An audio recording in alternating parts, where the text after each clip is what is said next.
The gym had always been my sanctuary, not just a place for muscle and sweat, but for rhythm, for ritual. In a world that shifted constantly, deadlines, traffic, bills, unexpected detours, the gym stayed the same. Iron didn't lie, gravity didn't cheat. You showed up, put in work, and got exactly what you earned.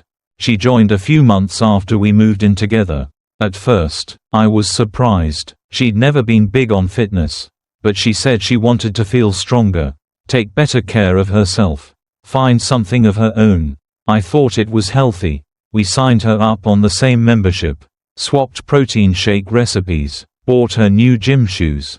But we never trained together. She said she preferred mornings, said it gave her energy for the day. I liked evenings, when the world slowed down and I could burn off the day's weight. It made sense. People have different rhythms. I didn't question it. In fact, I respected it. We both got space to be ourselves. Some nights she'd come home flushed, breathing hard, saying it was a tough session. I'd kiss her sweaty forehead. She'd collapse on the couch. It was routine. We still felt solid, still held hands in the grocery store, still argued about takeout versus cooking, still made love on Sunday mornings. I thought we were good. Then came that moment. It was a Thursday. I had just finished a heavy session, deadlifts, some HIIT circuits. I was sore, drained in that beautiful way only real exertion brings. I headed to the locker room, towel around my neck, earbuds still in. Familiar faces nodded as I passed, regulars. Guys I'd known by sight if not by name. As I was changing, a guy next to me, tall, maybe late 20s, sleeveless hoodie and a neck tattoo, looked over, smirked. "Yo," he said, "your roommate's a beast on leg day." At first, I thought he was joking. "Roommate?" I asked, caught off guard. He laughed. "Yeah, the blonde chick, tall, lean, always in the back near the squat rack. I've seen you two talk sometimes. Figured you were just roommates." I smiled, a tight-lipped, reflexive thing, nodded. "Yeah, something like that." Inside something began to curl. Not pain, not rage, just movement, that quiet shifting of tectonic plates beneath your feet. You don't fall immediately, but you know the ground isn't still anymore. I said nothing more, finished dressing, walked to the car, sat behind the wheel and stared through the windshield. Roommate. Why would she tell someone I was her roommate? Maybe it was harmless. Maybe it was about privacy. She hated attention. Maybe she didn't want to deal with nosy gym bros. Maybe he was hitting on her and she was trying to draw a line. But if that were true, why did she never mention it? I tried to recall if she'd ever referred to me as her boyfriend in public, especially at the gym. My memory felt like a sieve. Suddenly, it was all holes. I drove home. She was already there, lounging on the floor with a foam roller, watching a cooking show on her iPad. "How was your session?" she asked without looking. "Good. Yours?" She smiled. "Brutal. My quads are crying." I nodded, grabbed water, watched her from the kitchen. She looked relaxed, normal, exactly like the woman I'd fallen in love with. But something in me had shifted. Just a crack, but cracks spread. I didn't confront her, I didn't accuse, I didn't even hint, because what do you say when all you have is a strange man's comment and a gnawing feeling in your gut? Nothing. You say nothing, but you start watching, you start remembering, and you start asking the question that never leaves once it arrives. What else don't I know? Suspicion doesn't start like a fire. It doesn't roar or burn all at once. It trickles in, slow, cold, and invisible, like water under a locked door. And once it's inside, it doesn't ask for permission to spread. After the man at the gym called me her roommate, something inside me never quite settled again. I tried, for a few days, to shake it off, tried to rationalize. People say dumb things. Maybe he was mistaken. Maybe he heard her wrong. Maybe, just maybe, it didn't mean anything. But doubt has a gravitational pull. And once it enters your orbit, everything starts to tilt. At home, she seemed the same soft smiles, same kisses, Same post-gym chatter about how hard the squats were or how the instructor pushed too far in core training. But I started noticing details I had previously filtered out. Her phone never left her side. Not even when she showered. If she was texting and I entered the room, she'd quickly switch apps or tilt the screen away. She used to fall asleep on the couch, phone dangling from her hand. Now, she charged it face down on her nightstand, screen locked tight. One night, long after midnight, I lay awake while she breathed rhythmically beside me. Moonlight crept across our ceiling. My heart beat slow but loud. I reached for her laptop. She hadn't used it in weeks. Her phone had become her main portal to everything.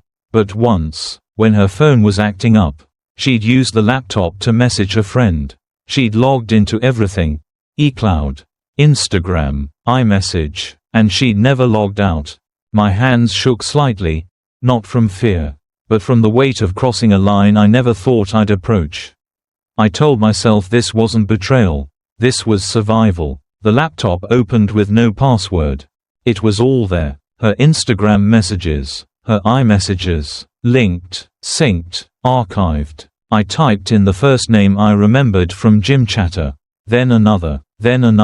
3 men. All from my gym. I recognized their faces. We'd nodded at each other. Shared workout benches, swapped comments about protein brands and form tips. And all 3 had ongoing conversations with her. In each thread, the opening was different, but the setup was the same. I live with a guy, but he's just a roommate. We don't get in each other's way. Verbatim, like a script. I scrolled. The conversations weren't explicit at first. Flirtatious. Yes, a compliment here, a playful joke there. But as I dug deeper into the timelines, the intimacy escalated. Late-night messages, inside jokes, confessions about how lonely she felt sometimes despite living with someone. She told one of them I was rarely home, told another that I was kind of boring, but nice enough, told the third that I was super focused on work and not the type to notice anything. The gall of it, the elegance. She'd built a lie so believable because it was simple. No melodrama, no invented villains, just one clean line that each man could accept without guilt. He's just my roommate. I kept scrolling. Photos. Nothing pornographic, just personal. Her in gym gear, in bed with tousled hair. A selfie with a caption, "Still sore from yesterday," winking face. Each message carefully curated to sound spontaneous. Emoji patterns varied by person. Each man had his own tone, his own nickname, his own window into a version of her I'd never met. And not once, did she mention me as her boyfriend. Not in passing, not in jest, not even in frustration. I was invisible in her narrative. Just a background presence, a plot device to be repurposed. I closed the laptop and sat in the dark. The air felt thinner. Time moved differently. It wasn't just the cheating that crushed me. It was the sheer casualness of it. The way it was done, not in secrecy, but with confidence, with structure, with intent. She hadn't tripped and fallen into these men's beds. She had crafted entry points, rehearsed lines, managed timelines. I looked at her, still sleeping beside me. Her face was soft, vulnerable, the face I'd kissed 1,000 times. The face I had planned a future with. And now, the face I could no longer trust. I didn't wake her. I didn't scream. I didn't cry. I just breathed. And with every breath, I began to understand that the woman I loved didn't exist. She wasn't a monster. She wasn't cruel. She was a playwright, and I was the prop. Nothing more than the roommate in her stories. And the stories, they were written for an audience of 3. I didn't explode, didn't throw the laptop, didn't storm into the bedroom and demand explanations she'd only twist into something small and forgivable. I just sat there, staring at the screen, at the faces of the 3 men I'd casually nodded to at the gym over the past year. Each of them familiar, each of them now a part of a secret I wasn't supposed to know. One had once spotted me on the bench press. Another had asked to borrow my resistance bands. The third, he once offered me half a protein bar when I forgot mine.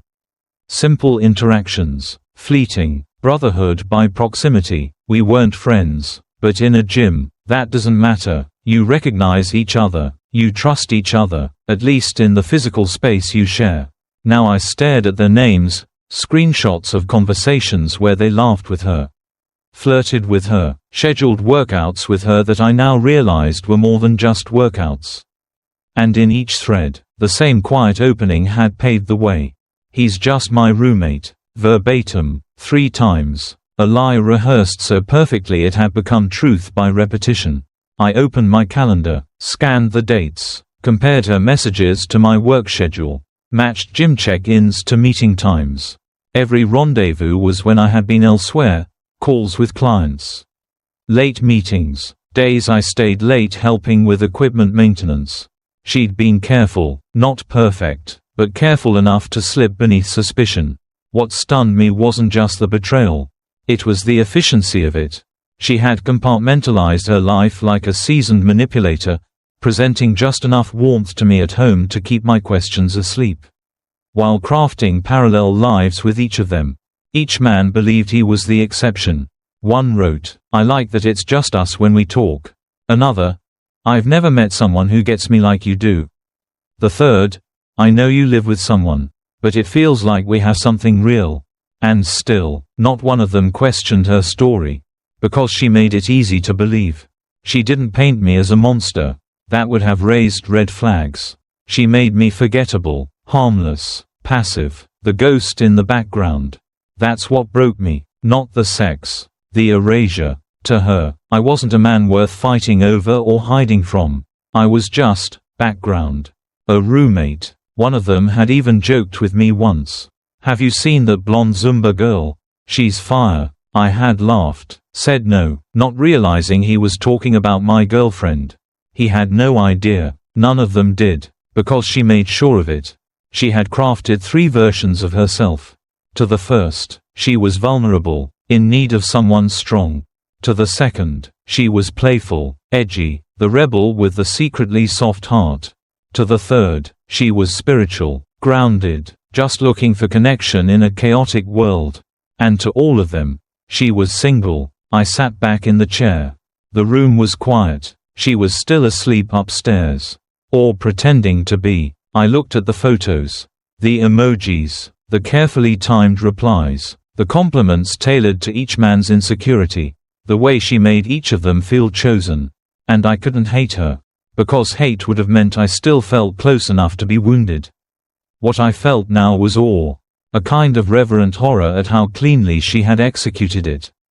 Not once, not twice, but 3 times. This wasn't a mistake. This was strategy. She didn't trip into an affair. She auditioned for 3 roles and nailed them all. And I was just the apartment backdrop. The man who bought the groceries. The one who changed the oil. The one who thought love was enough. But love isn't armor when the other person is playing a different game. I didn't yell, I didn't scream, I didn't text anyone. I just looked at the quiet triangle of lies she had drawn, and realized I had been living inside it all along. Vengeance is rarely as satisfying as silence. I sat at my desk, the dim light of the early morning soaking the room in a heavy stillness. My laptop was still open, the chats still up, their names, those 3 familiar names, like gravestones on a battlefield I never knew I'd been fighting in. I scrolled one last time, fingers steady now, heart unnervingly calm. I wasn't angry, I wasn't hurt. What I felt was clarity. And sometimes, when clarity arrives, it brings with it a strange sense of purpose. I opened my phone, created a new group chat. The name came to me instinctively. "Hi, roommate here." I added all 3 of them. Their names blinked into existence, side by side, like a crime lineup that had never realized it was guilty. No message. Not yet. I didn't want to scream. Didn't want to accuse. There would be no monologue. No insults. No emotional unraveling. That's not how truth works. Truth doesn't beg to be heard. It just shows up and waits. So I gathered the screenshots. One from each thread. The beginning of each affair. Her words. Nearly identical. "I live with a guy. But he's just a roommate." The timestamps overlapping like tides pulling in the same direction. Then came the photos. A picture she sent to one of them in her sports bra. Taken in our bathroom, the same morning she kissed me goodbye. A laughing selfie sent to another from our living room, captioned, "Post-leg day burn." And another from our bed. Sheets barely covering her, smile soft, text bubble underneath. "Wish you were here." I selected 6 files, cropped for clarity, annotated only by time, and then I sent them. One by one. In silence. No context, no commentary, just truth. The final message was simple. "Still think I'm just a roommate?" And then I waited. The chat was quiet. The little icons at the bottom showed they'd all seen the messages. The read receipts lit up like blinking sirens. But no one responded. 5 minutes passed. One of them left the group. No words. Just a quiet exit. Another followed 30 seconds later. Then the last. Gone. I stared at the screen. Just me now, the roommate. And then I exited too. Deleted the thread. Not because I wanted to erase it, but because its job was done. I didn't care what they said to her afterward. I didn't care how she spun it. Maybe she'd cry, maybe she'd scream, maybe she'd blame me for the invasion of privacy. But there's a certain kind of revenge that leaves no ash, no flame, just cold, silent understanding. And that was enough for me. That morning, I made coffee, ate toast, took a long walk with no music in my ears. The world felt heavier in a strange way, like I was moving through the gravity of a life I hadn't fully realized I'd been living. But I also felt lighter, because the lie wasn't hidden anymore. It was out, in a single room, and whether they accepted it, denied it, or drowned in it wasn't my concern. I had delivered the truth like a letter with no return address. And sometimes, that's all healing is, leaving the door open just wide enough for reality to walk in. And then walking out before it has the chance to explain itself. The thing about endings is that they rarely look like endings. They look like quiet mornings. Like the absence of a question. Like a skipped step in a routine you once thought was forever. She noticed, I think, the moment I stopped asking her what time she was heading to the gym.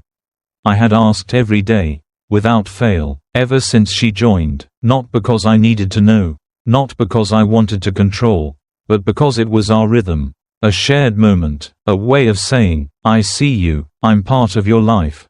But after the group chat, after the truths sat in one room like uninvited guests, I stopped.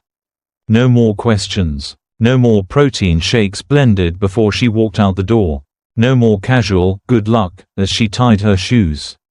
She would come downstairs, pause in the hallway, waiting, nothing, just silence. She tried to fill it with nervous chatter. This new instructor is brutal. I swear. Leg day again. Pray for me. I might grab a smoothie after. I'd nod, barely. Sometimes I wouldn't even look up from my coffee. Because I had already started detaching. Not out of bitterness, not out of spite, but because you can't hold on to something once you've seen what it's really made of. Love, when it breaks, doesn't shatter, it dissolves. Slowly, like ink in water, one quiet swirl at a time. I began sleeping lighter. I stayed later at work. I stopped playing our favorite songs while cooking. I watched her watch me. And in her eyes, a quiet panic began to bloom. She knew something had shifted. But she didn't know what. Or maybe she did, and just hoped I didn't have the courage to act.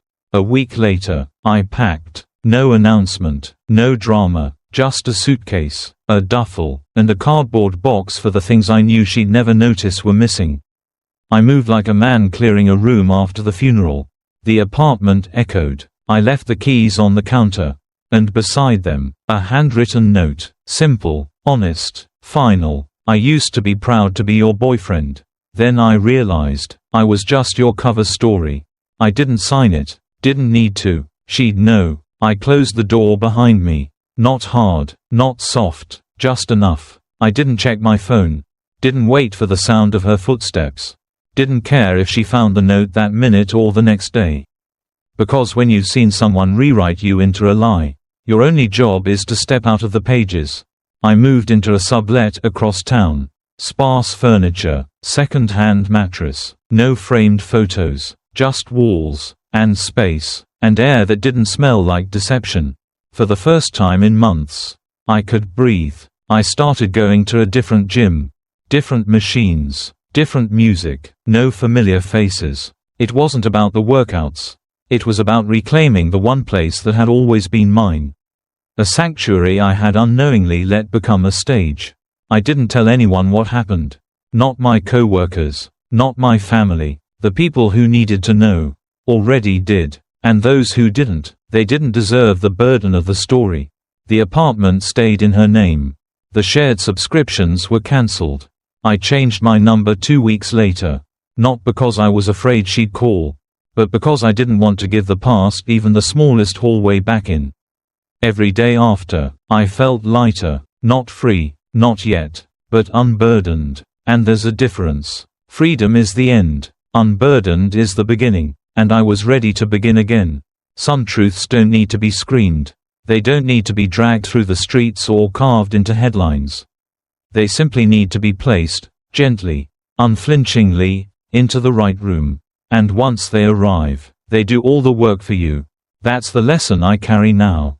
I didn't need to destroy her. I didn't need to ruin her reputation, or sabotage her friendships, or spend months peeling back layers just to bury her with words.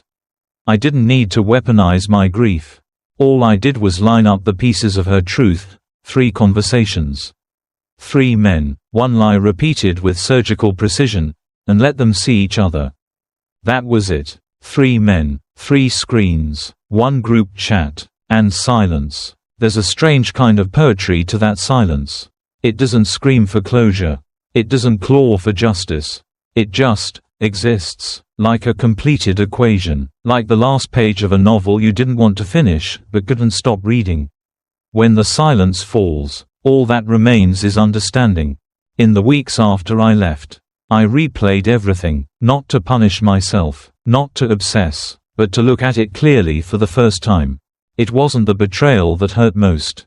It was the performance. The fact that someone could rehearse a version of love so convincingly, so consistently, while choreographing a completely different life behind your back, that's what left the deepest bruise.